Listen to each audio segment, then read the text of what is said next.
everybody, my name is Markiplier and welcome to the Moon. You will not believe how much this particular game has been requested over the past year. On November 19th, 2014, Markiplier started playing To the Moon on his channel. That was almost 10 years ago. I was 13 10 years ago. Fuck me. To the Moon is a game that exists in the part of myself that grieves over small things like warm vacations and childhood bedrooms that no longer exist. To the Moon is a game that I both love and fear. When I replay it, I know where I was the day that I found it. I remember the people around me who no longer exist.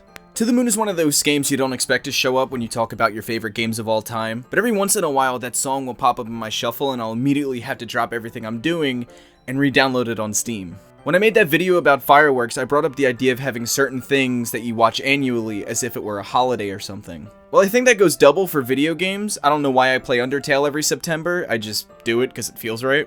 I don't know if it's because it was summer when I played To the Moon for the first time. It might honestly just be that. I don't think it's that deep. You're here to take me to the moon, aren't you? Yes, John. So, can you do it? Can you take me to the moon? We can, but you might be able to. To the Moon is a game where if you're dying, there is an agency that you can call to fulfill your dying wish. Johnny here with just a few days left wants to go to the moon. Of course, they can't actually send him to the moon, but what they're going to do is wander backwards through his memories, finding little mementos of his down the road leading to his childhood. It's there where they'll find out why he wants to go. With his entire life story in mind, they can make sure that Johnny dies thinking his life's goal was made. But then there's River. Johnny's wife River exists in practically every memory since childhood.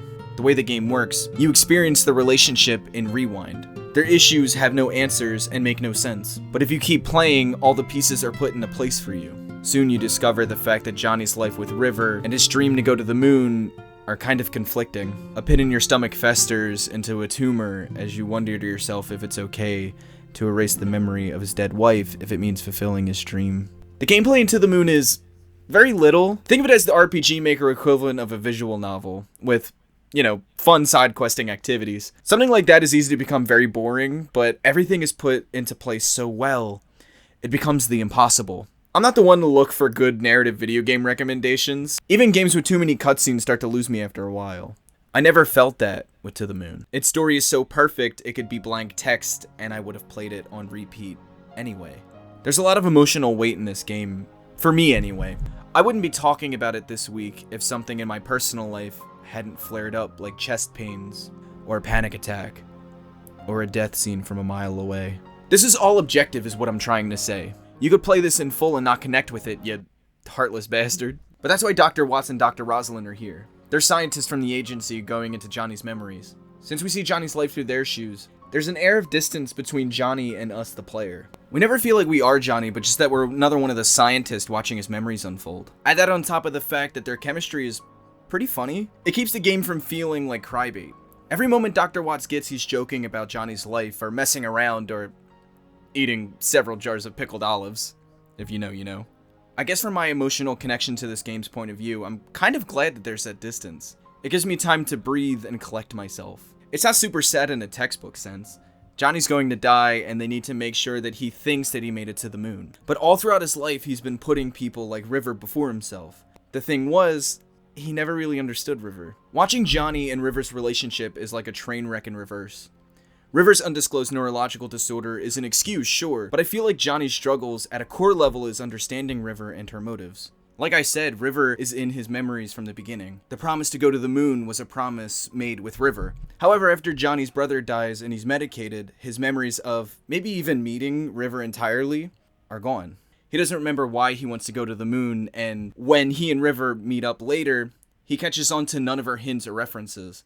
The first thing we know of River is that she makes origami bunnies. It's seen as this strange thing at first, but much like Johnny, the further we go back, the more it becomes clear how much of River's life was spent trying to get Johnny to remember.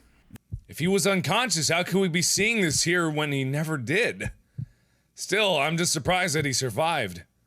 Actually, he didn't. What? Johnny slept on a bunk bed. Joey. Their solution is to swap some things around. At first, it seems like Dr. Watts is going to erase River altogether. But when his plan is implemented, there she is. Just moving around. If he can't remember his promise to River, then maybe the only way for both of them to go to the moon is to change the script, but keep the message. You can always find another River, Neil. But he'll only have one brother. Come on, we're in the way.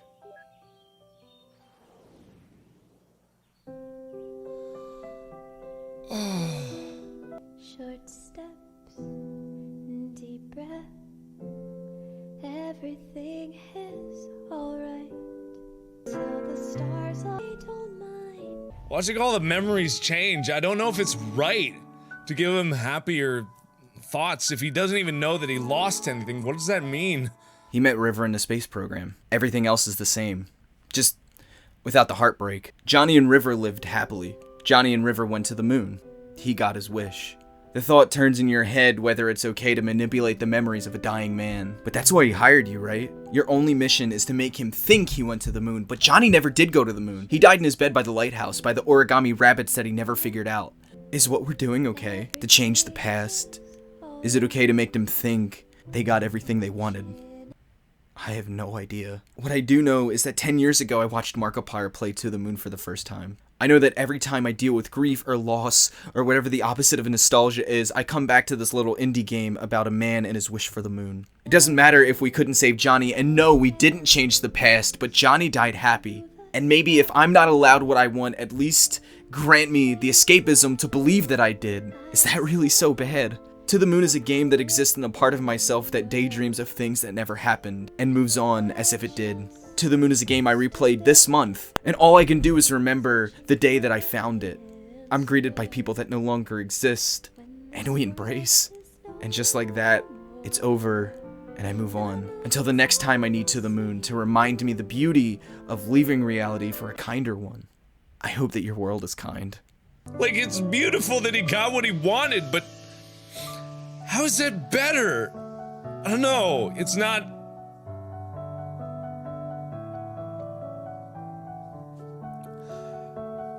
I thought he was gonna lose like all the memories of River at first, and that's why I was conflicted as to what was going on in the beginning. But oh my god, it's just like it's the idea that it's not real, and that in a weird way, when I was going backwards in time through all the memories that I saw.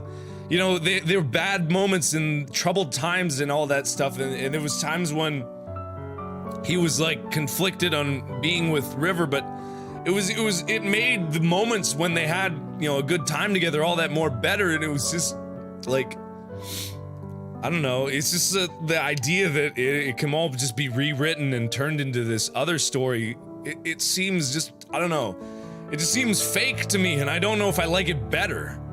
Oh man. It raises so many questions as to what really matters, and the poor guy, god damn.